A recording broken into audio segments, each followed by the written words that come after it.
শুভ সকাল বন্ধুরা।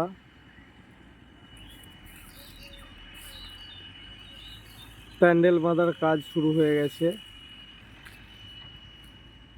10ই ফাল্গুন মায়ের পূজা, দেখতে পাচ্ছেন প্যান্ডেল বাঁধার কাজ শুরু হয়ে গেছে অলরেডি।